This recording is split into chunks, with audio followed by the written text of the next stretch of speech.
Hello. How's everybody doing this evening? Come on in, come on in, come on in.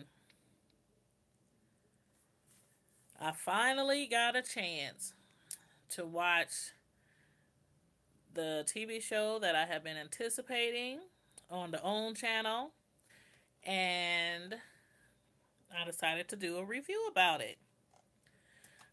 As you see in the title, is the Love Is review. It premiered a few days ago, and I've been trying to give people who I know also have been interested in it a chance to view the premiere before I did the review. So I hope everybody who wants to watch it got a chance. If not, you're about to see a lot of spoilers. So of course, back out the video, go watch it, and then come back to my review and let me know what you think in the comments. And as always, remember, please subscribe to my channel. Click the bell so that you can get all my live review notifications. And like the video. Like. And also share. Make sure you share the video to your friends and family. Now, let's get started. So, what do you guys think about the preview? So far, so good. As far as, I see. Now, the name and title is Love Is, and basically, by the name of the title of the TV show, you can guess it's a love story. And it's a love story about Mara Brock Akil and Salim Akil. And I hope I'm saying their names right. They're both Muslims. Um, they've been married for about, I think they've been together about 20 years. But the TV show, it goes back and forth in time. So it starts in 1996, but the people telling the story, which is Mara and Salim, they're telling it in 2027. So even though this is 2018 in the TV show, they're actually going back like 30 years in time, telling about their love story. So basically, in their life. So basically, the TV show it's really only been 20 years, in real life, but they going back 30 years. So it's telling their life story, how they met, their struggles with their careers. Mara, she started off as a comedy sitcom writer. And when she first met Yasir, oh, sorry, let me backtrack. Mara and Salim, they are the husband and wife power couple that the TV show is about. But the people in the TV show, their names are actually Nuri, which is the female, and she's a comedy sitcom writer, and Yasir, which is the guy that she meets. He's at the time they met, he's an aspiring out of work writer director. So basically, this is a love story about how they met and their relationship, their ups and downs, everything they went through trying to get their careers off the ground, and their hardships. And so far, like I said, so far I like it. Um, the show starts off basically they're in California, and Nasir, Nuri. These names, they're not common, so I might mess up a little bit before I get them down pat. But Nuri, um, the female. So we got to remember Nuri. If you haven't watched the show, Nuri is the female, and Yasir is the male. And it takes place in 19. It starts off in 1996, and Yasir, he's at a cafe with his friend, his homeboy, Sean, and he brought Yasir there because he wanted him.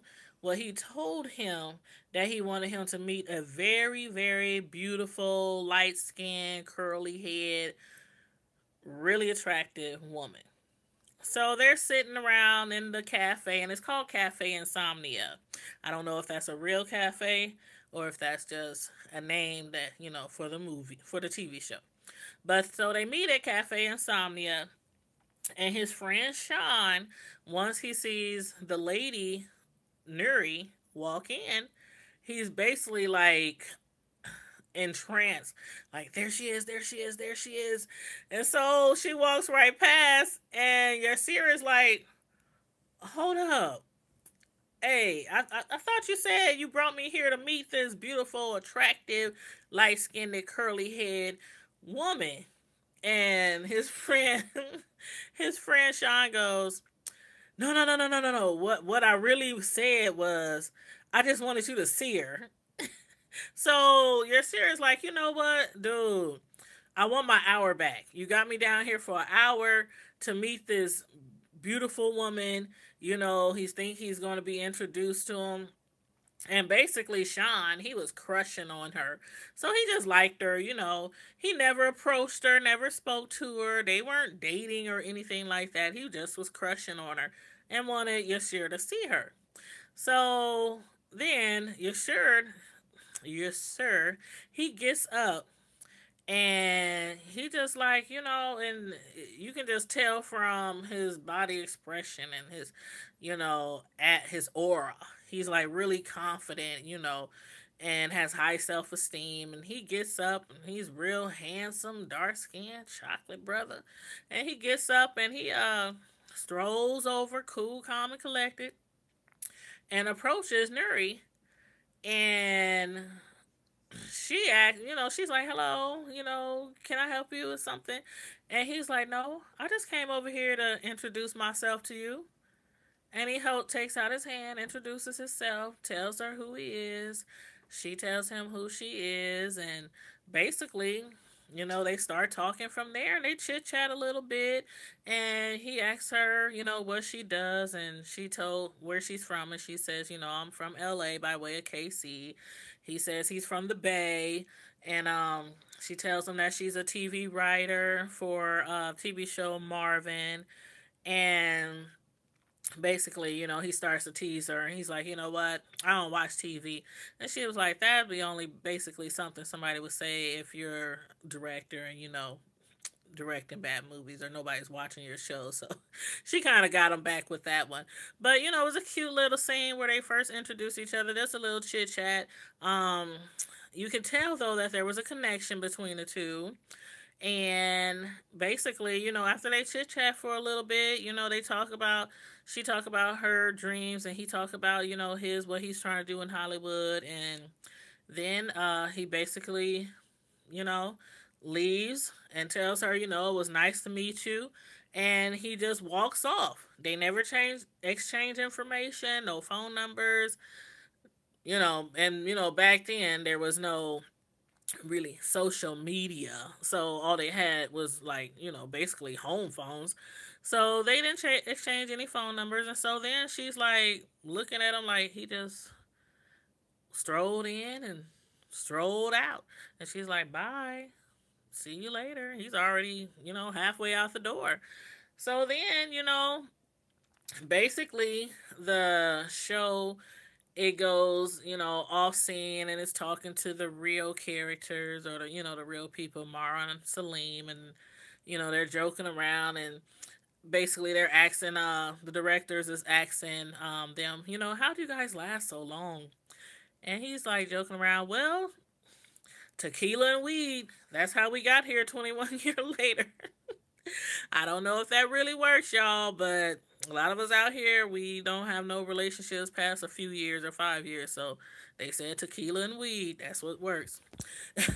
And so then, moving right along, they go a year later down the line, and basically, Nuri, they showing her, and basically they showing Nuri as a player. She got like 3 guys. I think there's Will and Keith, and I think Derek. Yeah, so she got like 3 guys, and she's just playing the player role and everything. And so it shows her in a scene. Her mother comes in her house. She has keys, and she comes in and she finds Nuri in bed with one of 3 of her guy friends or whatnot. And basically she tells her mom, I basically her mom starts talking to the guy like, what are you doing here? She has other men. She's telling all her business. Her mom is like telling all her business to the guy. And she's like, Nuri, he probably loves you. And she's like, no, he doesn't love me. And he's like, well, and she's like, I told you not to fall in love with me. Oh, it's like, it's so funny. It's so funny. You gotta watch it. But anyway, um, then she tells her mom, I'm taking your key back. No more keys. And so then it shoots to a scene where Yasir and his friend Sean, they happen to be again together exactly a year later after him and after Yasir and Nuri first met. So it's a year later, and Sean and Yasir, they happen to see Nuri walking out of a furniture store. And they like, hey, that's the girl. Sean is like, that's the girl. That's the girl. That's the pretty lady with the long curly hair. But she had cut her hair. So now it's really, really short, a cute little, I don't even know what kind of style I can say. It's not like a Holly Berry. It's not like the old Nia Long style. It's just a cute little curly haircut. It's real pretty. And so they see her coming out the furniture store and they start to follow her. And so they follow her to another store. And so he walks up to her and she didn't recognize him at first. And he walks up to her and says like, what's up? And, basically she's like, are you still writing? And so she kind of like catches on to who he is. And she's like, yeah, I'm a staff writer now, for the TV show. And that's when actually, he says that he's doesn't watch TV. And she says that's what people say when people don't like their TV shows. So let me correct myself. I'm jumping ahead. I was jumping ahead earlier. So when they first met at the cafe, they were basically discussing their, what they aspire to do. And then later, when they met a year later, that's when they were talking, about what they're actually doing. And so he invites her to a jazz concert. And he tells her, it's Cassandra Wilson. She's going to be performing also. And that just so happens to be the name of a CD that she had just got from the guy that she had just basically spent the night with. The one that her mom busted her with over her house. He had just bought her that CD, which is a coincidence. Like, really a coincidence. So this time, he actually, since last time when they first met a year later, they didn't exchange any information. So this time, he gives her his phone number, and she's watching him walk away when he, walks away after he gives her information, and she's asking the person at the, furniture store, she's like, was he wearing underwear? And she says, yeah. And I think it was Calvin Klein. And so she's like, he walks and acts just much too confident to be broke.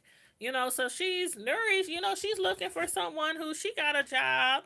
She got a nice little gig, a year ago. She was, aspiring to be a writer. And now a year later, she's writing for the TV show Marvin, which I want to believe that this is probably just a made up show for the, the TV show. I don't remember a show back then called Marvin. So I don't know. Maybe it was Martin. Wonder if it was Martin Lawrence. I don't know. I will find out though. But if you know, please put it in the comments. Feel free to comment about the video, any questions you may have, or anything you might think about the cast. Feel free to comment. And so after he leaves and, after they checking him out as he walks away, the lady in the furniture store, she says, yeah, he's probably a trust fund kid because we get those in here all the time. So automatically Nuri is thinking, he got to be balling. He's got jazz concerts. He look good. He's real confident. So she just assumes that he's, balling. And so, excuse me. So, after she goes back to work, like the next day, and she's talking to one of her coworkers, about, the guy she met and everything, and she's not really sure if she's going to go or going to call him. And the coworker, insists, you gotta call him, you gotta call him, sounds like a good guy, wants to take you to a concert. So she goes ahead and calls him, and she calls him, and he don't answer at that time. So she leaves him a voicemail, um, tells him that she called and everything, leaves him a voicemail, and says call her. So then he ends up calling her back again later, and I think it was like maybe the next day. And a female answers the phone. Now, the female that answers the phone, her name is Ruby, and I wouldn't say it's his live-in girlfriend. He lives with her, and she is a yoga instructor, and their relationship is kind of rocky. So, you know, from what I can tell, I think he's just living there, um, because it's convenient for him. Because how they act, it doesn't seem like it's really not no loving relationship. The way that the girlfriend was talking to him and everything when Nuri called. And so she calls and she's like, "Can I speak to you, sir?" And Ruby's, telephone. It's somebody named Nuri. And so he goes and gets the phone, and you could tell that Ruby's all salty. She's like, "Who he got calling my house? My phone." And so he gets the phone, and he's talking to her, and she asks him, "Can he meet her?" And he glad to be away from the house, glad to be away from Ruby. He, goes with no questions asked and meets her up at the restaurant. And they happen to meet at the same exact place that they met last year. Well, last year, a year ago. And that was Club Insomnia. So they meet at the same place. And she basically tells him, I guess she was kind of thrown off about the female Ruby answering the phone. So I think before the phone call, I think she was pretty sure about going with him to this concert. But after Ruby answered the phone, she tells him that, she doesn't think she wants to go. And basically, it's her fault. She's sorry. She shouldn't have accepted the tickets, right away. Gives him some kind of excuse about having daddy issues. And he's looking at her like, okay, she's really trying to get out of this, but I'm not going to let her. And so basically, he's like, still trying to talk her into the no, keep the tickets, keep the tickets. You keep one, I keep one. We can both go. And she was like, but we'll still be going together. And he's like, no, we won't. I'm going by myself. You going by yourself. And she's like, but we're still going to be sitting next to each other. We're still going to be sitting next to each other. And he says, but we ain't got to talk. And so she was like, no, why don't you just, take the girl that answered the phone? And he was like, well, I would take her, but she already said she didn't want to go. So basically, she wanted to get back the tickets, but it was just something about him that kept drawing her to him. And so they just started conversing further into the night. And as the time goes on, they both discover they have some things in common. They both discover they both Muslim. And actually, when she tries to leave, he basically keeps trying to pull her back, kept trying to talking to her because he was drawn to her. She's really beautiful. He's really handsome. They're such a cute couple. If you haven't seen the show yet, the premiere, you have to watch it. And then while they're talking, late into the night, she learns how, Yasir, he's basically been struggling with his career. Last year, she was an aspiring writer. This year, she's actually writing for a show. He's still struggling, trying to get people to read her scripts. And, she's being really encouraging and telling him don't give up because he's stressed out and thinking about giving up. And she even offers to read some of his scripts and then also to forward some of them to her agent. So that was really nice of her. They end up kicking it to like 4 a.m. in the morning. And then when they're leaving, well, actually, the guy at the restaurant, I don't know if he was a waiter or what, but he basically kept trying to tell them, were closed. The restaurant was basically closed. They just still sitting there, and I guess they let them stay there because they were cleaning up, shutting down or everything. So, sure. Oh, these names are so hard. Yes, sir. The guy, yes, sir. He basically tells Nuri, what if we were supposed to be together? What if last year we would have exchanged information and we would have got together? We would already be together for a year right now. She's looking at him like, is this fool crazy? He cute, he handsome, he sexy and all that. But is he crazy? And he's like, no, for real, for real. What if we are meant to be? You know? And he was like, basically telling her, we need to cut all this BS and we need to start living a life together. And she's still looking at him like, she's just drawn to him, and she's like, oh, I can't believe he's telling me all this. What is wrong with him? This guy is crazy. So anyway, they almost get close to a kiss. But the guy in the restaurant, the barista, or whatever he's called, he kicks him out. He was like, man, if you guys want to start living a life together, let me help you guys out. You gotta leave. Get started on your life together. So he's trying to put them out. They finally get the message. I'm sorry. Let's go. Nuri grabs the tickets and they walk out. And outside, you know, he's like, before they go outside, he asked her, he said, if we would have started dating a year ago, and if we were dating for a year, and today you had to say goodbye to me, what would you say? And she's like, I can't do this. I can't do that. I can't tell you what I would say. And he's like, yes, you can, because I bet I probably feel the same way. So he asks her again, if we started dating last year and we were together for a whole year and today you had to say goodbye to me, what would you say? And she said, I love you. And he says, I love you too. So that's when they almost kiss, and it's like a really romantic scene, and then the barista puts them out.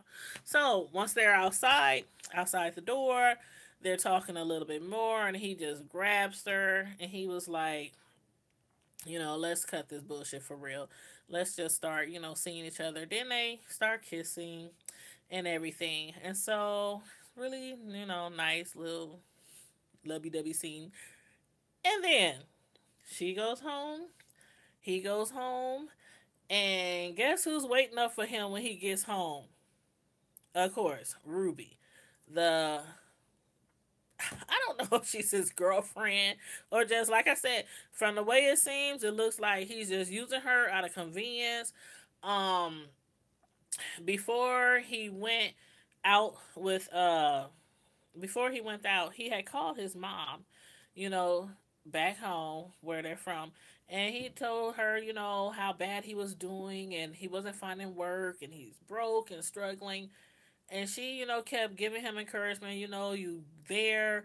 You have to keep your dreams alive. I believe in you. Stay there. Do what you got to do. Basically, if I believe in you, you got to do what you got to do to make others believe in you. So, we do know that he is a struggling, aspiring actor, even though Nuri, she was looking for someone who was making money and all that because she landed a good job. She done bought her a house and everything. But their connection was so strong, I think she's going to overlook all of that and really try to help him get some work. Send some things to her agent, and help him get some work. So anyway, back to the home. He walks in and he's chilling. He puts on his headphones, not ready to go to bed. Puts on his headphones. She walks in, got a little bra on, got some panties on, looking all cute and hot and everything. And she's like, pushing up on him and stuff, and I think he said, I'm sorry I woke you, or he was trying to be real quiet when he came in, creeping in the house, trying to wake her. So he apologized for waking her, and she's like, if you want, you can, come and sleep in my room. And he looks up at her and he's like, nope, I'm good, but thanks. So she gets kind of salty again and in her feelings again, and she's like, well, basically she starts just talking stuff about him, talking about, well, I hope this Nuri knows that you don't have no job, you got a kid, and you're homeless. And he's looking at her like, homeless? And she's like, yeah. She's like, you're not working, you're not paying no bills, so you got to go. That, hey, females, y'all know how y'all know how y'all do. He ain't working. He ain't paying no bills. And you think he's cheating on you? Well, okay, not all of y'all, because some females, they'll still keep him. They'll still keep him and be proud to say they got a man in the house. So, so anyway, some think half a man is better than no man. But anyway, that's another subject for a different video. But so basically, he's like, okay, whatever, you want me to move? And she was like, yeah, let's see how it feels when you don't have no place to go. And she walks away, and he just throws on his headphones and acts unbothered and just starts listening to his music, laying back and thinking about Nuri. So, and then that's when we fade out, and they playing one of the Bootsy Collins throwbacks. I'd rather be with you. What a perfect song to end the show. So anyway, I really enjoyed the show. I hope you guys did too. This is a really good love story, and I'm anxious to see how they stayed together so long and everything that they've been through, because I think it'll be a good lesson. You learn a lot of lessons in this story about love and not giving up, and you know how it is. And basically, also to give you a little, some people don't know who these people are, and I didn't either. So, Mara Brock Akil, the one who is Nuri in a TV show, she wrote shows like Girlfriends, The Game, and what else did she write? Hold on one second. Got my notes. Okay, Girlfriends, The Game, Being Mary Jane. She also produced Black Lightning and created Love Is, the show that I'm reviewing tonight. And basically, her husband Salim Akil, which is Yasir in the TV show, he produced those shows.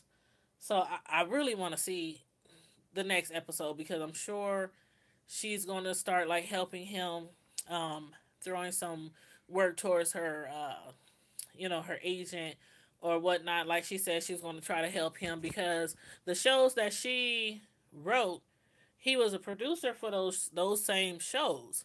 So, and basically, I heard before I started watching the show that it was basically about this power couple work together in entertainment, TV shows, movies, and things like that. So, I'm looking forward to the next episode. And of course, I will be back to do a review on the next episode. So, again, if you have anything to say about the TV show, or any comments, any questions, any thoughts, or even if you think there's another show out there that I should be watching and reviewing, let me know. Jot it down in the comment section. Make sure you like this video. Make sure you subscribe to my channel and hit the bell so that you can get all the notifications for all my live videos. And don't forget, please share, share, share. Thank you. You guys have a nice night. I'll be back at you. And also, I still need to do a review on Black Ink. So I'll probably be coming at you tomorrow night with that one. So until next time, I'm out.